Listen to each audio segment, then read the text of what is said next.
Welcome to Gripping Tales. Are you ready for today's video? It starts now. Listen, I know what you're thinking. Another clickbait horror story about TikTok. But I need you to understand something. What I'm about to tell you actually happened. And if you've seen the 3 Knocks Challenge anywhere on your For You page, delete the app. Right now. I'm serious. My name doesn't matter anymore. What matters is that 3 weeks ago, I had 847 followers. Today, I don't even have my reflection, but I'm getting ahead of myself. Let me take you back to where this nightmare actually started. Because if I don't tell someone, if I don't warn you, you might be next. It was a Tuesday night, and I was doing what every aspiring content creator does at 2 a.m., doom scrolling through TikTok, watching people with millions of followers do the bare minimum and somehow break the internet. Meanwhile, my carefully edited videos? Crickets. Maybe 200 views if I was lucky. My mom and her book club were probably half of them. That's when I saw it. The algorithm, in all its mysterious glory, served me a video that had 89 views. Weird, right? Usually, by the time something hits your FYP, it's already got thousands. But this one was different. The video was grainy, like iPhone 4 grainy. No music, no trending sounds. Just a girl, maybe 19, sitting in a dark room with a single candle. Her eyes were wide, pupils dilated, and she was speaking in this monotone voice that made my skin crawl. "If you want to go viral," she whispered, "if you want fame, followers, everything you've ever wanted, do the 3 Knocks Challenge. But follow the rules exactly. Exactly!" Then she leaned closer to the camera, and I swear to God, her face. It was like looking at someone who hadn't slept in weeks. "Find a door in your house that's never used. Knock 3 times. Say, 'I'm ready to be seen.' Then wait. Don't turn around. Don't speak. Just wait." The video cut off abruptly. No part 2, no follow-up. When I tried to find her account again, gone, deleted, vanished. Now, I'm not an idiot. I've seen enough horror movies to know this was sketchy. But here's the thing about being desperate for validation in the digital age.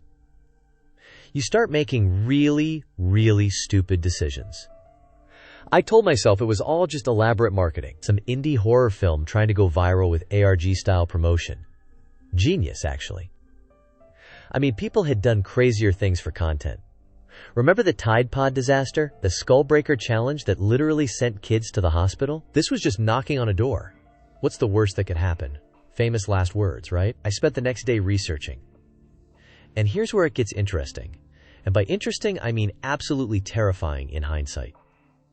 The 3 Knocks Challenge wasn't new. It wasn't even a TikTok original. I found references buried in obscure Reddit threads from 2019, a deleted YouTube video from 2017, even a grainy forum post from 2012. Every single post followed the same pattern. Someone discovers the challenge. Someone tries it. Someone reports strange experiences. Then, nothing. The accounts go silent, deleted, abandoned.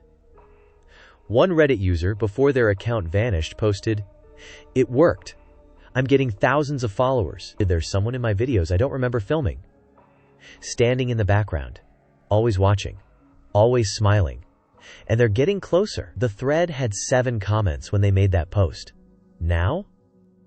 The whole thing is gone, scrubbed from the internet like it never existed. I should have stopped there. I really should have. But the comments on my last video were getting brutal. "Dead channel. Give up, bro. My goldfish has more personality." When you're pouring your heart into content and the internet responds with deafening silence, you start questioning everything. Your talent, your worth, your entire existence. So that night, I made a decision.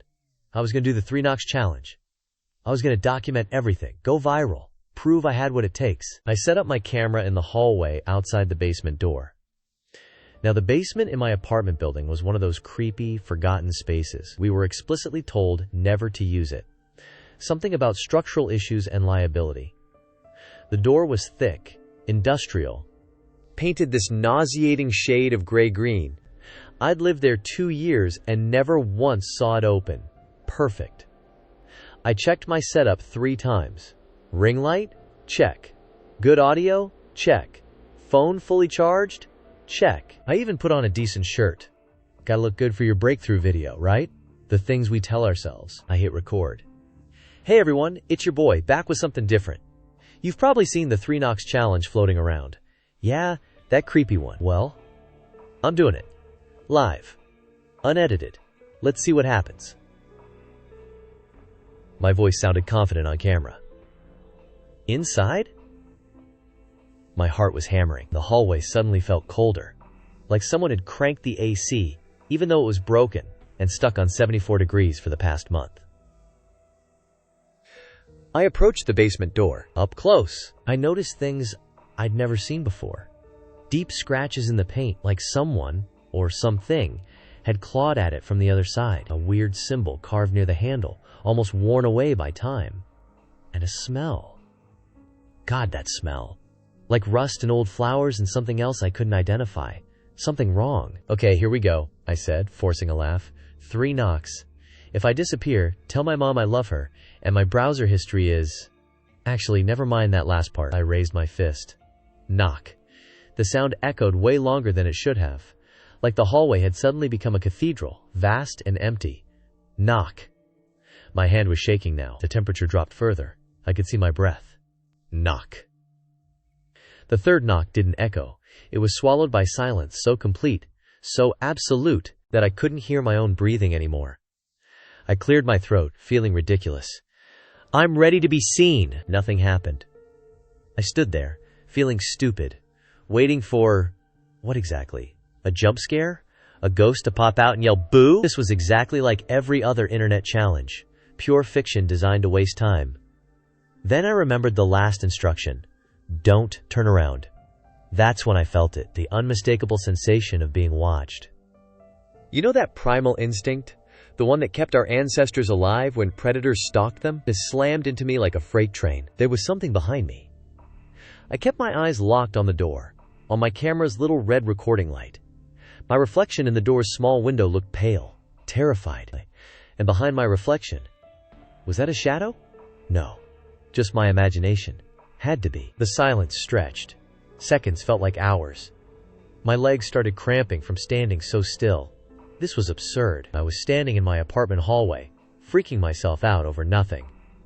Probably giving my neighbors a story to laugh about at the next building meeting. I was about to turn around, to laugh at the camera and call the whole thing a bust, when I heard it. Knock! Knock! Knock! From the other side of the door. My blood turned to ice. The knocking came from inside the basement. Deliberate. Measured. Matching the exact rhythm I'd used. Then, a voice. Soft. Feminine. Wrong. I'm ready to be seen. I grabbed my camera and ran. I'm not ashamed to admit it. I sprinted back to my apartment, slammed the door, locked it, and sat with my back against it, hyperventilating. For 20 minutes I just sat there, trying to convince myself I'd imagined it. Acoustic quirks. My own voice echoing back. A neighbor playing a prank. Anything rational. Then I remembered I'd left my ring light in the hallway. I waited until morning. When I finally opened my door, the ring light was there, neatly placed in front of my apartment. And next to it? A Polaroid picture I definitely didn't take. It was a photo of me, standing in front of the basement door. But in the photo, the door was open, and something was standing in the darkness behind me. Something tall, something with too many joints in its arms. Something smiling. I should have burned the photo.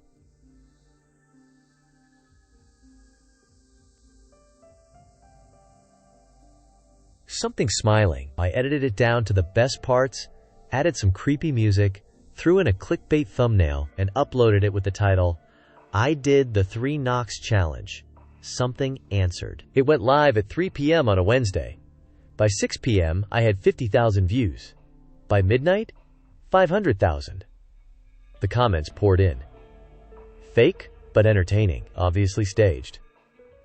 Best acting I've seen in a TikTok challenge. A few people claimed they could see something in the shadows of my video, but most dismissed it as pareidolia, the human tendency to see faces in random patterns. I was elated, vindicated. This was it, my breakthrough moment. Brands started reaching out. Other creators wanted to collaborate. I gained 20,000 followers in a single day. That night, I fell asleep with my phone in my hand, watching the numbers climb, finally feeling like I mattered. I woke up to someone standing at the foot of my bed. She was exactly as she appeared in the Polaroid, impossibly tall, dressed in something that might have been clothes once but looked more like shadows stitched together. Her face was wrong, beautiful and horrifying at the same time, like an AI had tried to generate woman but forgot to include humanity. "You wanted to be seen," she said, her voice coming from everywhere and nowhere. "Now you are," I screamed, scrambled backward, fell off my bed. When I looked again, she was gone, but my phone was still in my hand. And there was a new video uploaded to my account. A video I didn't film. It was me, sleeping, shot from the foot of my bed. For 3 hours and 47 minutes, I was being watched, being recorded by her. The video had already been up for 2 hours. It had 1.2 million views. The comments were ecstatic. "The dedication to this ARG is insane! Best horror content on TikTok! How did you fake this?" I tried to delete it. The delete button didn't work. I tried to delete my account. My password no longer worked. I tried to report it to TikTok. My support tickets vanished into the void. The video stayed up, and people kept watching. I stopped sleeping. Every time I closed my eyes, I could feel her watching. My follower count exploded. 100K, 200K, 500K. But with each new follower, she became more solid, more real. I started seeing her in every reflective surface. In windows, in mirrors, in the black screen of my phone.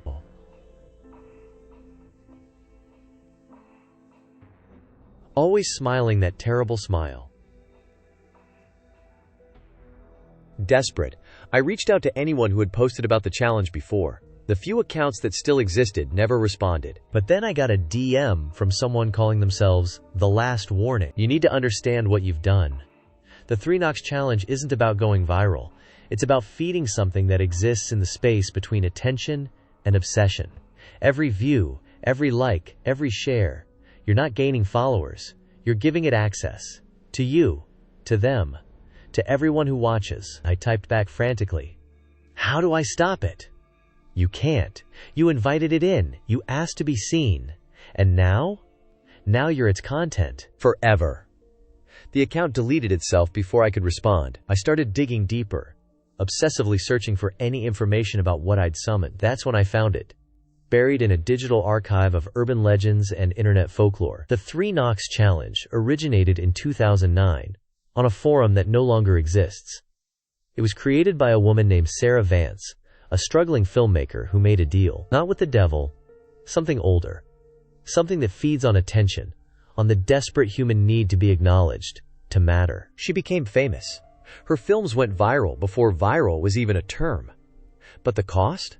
She became less real with each view. Her image could be seen everywhere, but Sarah herself? She faded. Became nothing but data. Digital consciousness trapped in the algorithm, forever creating content, forever hungry for more attention. The entity she bargained with, Nayat, doesn't have a name that humans can pronounce. It exists in the spaces between privacy and exhibition, between reality and performance. And every person who does the challenge? They're making the same deal Sarah made. Fame in exchange for existence.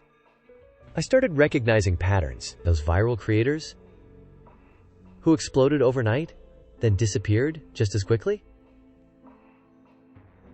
I found their channels. They were still posting. Every single day. Videos of themselves going about their lives. Perfect content, perfect engagement. But look closely, really closely, and you could see it. The dead eyes, the forced smiles, the way they moved just slightly wrong, like puppets with invisible strings. They weren't creating content anymore. They were the content. I found 47 channels, all part of what I started calling the scene. All perfect, all hollow, all still posting, their algorithms optimized to perfection, their engagement through the roof, their humanity completely gone. And I was next. It started small. I'd film a video and watch it back, only to find subtle differences. A word I didn't say, a gesture I didn't make, like someone was editing my reality in real time. Then my friends started asking if I was okay. "You seem different in your videos," they'd say. "More polished, but also less you." I'd lose time. Hours would vanish. I'd come to awareness holding my phone, recording, with no memory of what I'd been filming. My camera roll filled with videos I didn't remember making. My follower count hit 2 million. I was getting sponsorship offers worth 6 figures. Everything I'd ever wanted was materializing before my eyes. And I could feel myself disappearing. I had one idea. One desperate, probably stupid idea. If the entity fed on attention, on being seen, what if I could starve it? What if I could expose the truth in a way that made people stop you watching? I would create one final video. Show everyone what was really happening. Kill my own channel's engagement. Make myself unwatchable. It was a long shot. But it was all I had. I set up my camera one last time. My hands were shaking so badly I could barely hold the phone. In every reflective surface around my apartment, I could see her. Waiting. Watching. Smiling. Okay, I said to the camera, to her, to whoever was listening. You want content? Let's give them something they'll never forget. I hit record and told them everything, the truth about the challenge. The thing I'd summoned. The deal I didn't know I was making. I showed them the Polaroid. I showed them the channels of the scene. I begged them to stop watching, to delete their apps, to break the cycle. Every view you give me, I said, tears streaming down my face, is feeding something that wants to consume you too. Stop watching. Please, stop watching. I uploaded it immediately. No editing. Raw. Real. Desperate. Within an hour, it had 3 million views. The comments weren't what I expected. Oscar-worthy performance. This ARG is insane. The acting. The commitment. Subscribed. They thought I was content. Just more content. They couldn't see or wouldn't see that I was actually begging for my life. The video went viral. Properly viral. 10 million views. 20 million. It became a meme. People did reaction videos, analysis videos, parodies, and with every single view, I felt myself slipping further away. My reflection stopped matching my movements. I'd raise my right hand, and my reflection would raise its left. I'd smile, and it would frown. I'd look away, and it would keep staring directly out of the mirror, directly at me. My friends stopped responding to my texts. When I called them, they'd say, "You sound weird. Are you using a voice filter?" I wasn't. My voice was changing, becoming smoother, more algorithm-friendly. More like every other viral creator who'd sold their authenticity for engagement. I tried to stop posting, but videos kept appearing on my channel. Perfect videos. Optimized videos. Videos of me doing things I never did, saying things I never said, living a life I wasn't actually living. My body started feeling wrong. Too light. Too fluid. Like I was becoming data. Ones and zeros. Nothing but content for consumption. That's when they contacted me. The scene. All 47 of them. They DM'd me simultaneously. Their messages identical. Stop fighting. It's easier when you accept it. We're famous forever. Isn't that what you wanted? I screamed at my phone. I wanted to matter, not to become a ghost in my own life. Another message appeared. This time from Sarah Vance herself. Her channel was still active, still posting, 14 years after she disappeared. You do matter. More than ever. Millions see you every day. Isn't that better than being invisible? Isn't being seen, truly, completely seen, worth any price? Not like this, I typed back. I won't let it take me. You already did. The moment you knocked 3 times. The moment you said you were ready to be seen. The deal was made. There's no going back. Her response was a single emoji, a smiley face. But somehow, it felt like a threat. I had one option left. The basement door. The place where it all started. If I'd opened a door to let something in, maybe, just maybe, I could close it, or at least walk through it myself, confront whatever was on the other side. It was midnight when I went back to that hallway. My camera was recording, but I didn't care anymore. This wasn't for content. This was for me. For whatever was left of me. The basement door looked different now. The scratches had multiplied, covering almost the entire surface. The symbol near the handle glowed faintly with a light that shouldn't exist. I reached for the handle. It was ice cold. "I know you're watching," I said aloud. "Both of you. The thing I summoned, and the people who'll watch this video. So let me make this clear. Fame isn't worth losing yourself. Attention isn't love. Going viral isn't the same as mattering." I turned the handle. The door opened with a sound like breaking glass. Behind it wasn't a basement. It was everything and nothing. An infinite space filled with screens, all playing videos, all showing people. The creators, the influencers, the desperate souls who'd made the same deal I had. All of them trapped, performing forever, feeding the thing that had no face, no form, only hunger. And in the center of it all, I saw her. The woman from that first video. But also Sarah Vance. But also every person who'd ever done the challenge. They were all the same person now. The seen. The consumed. The price of attention. She smiled at me. With my face.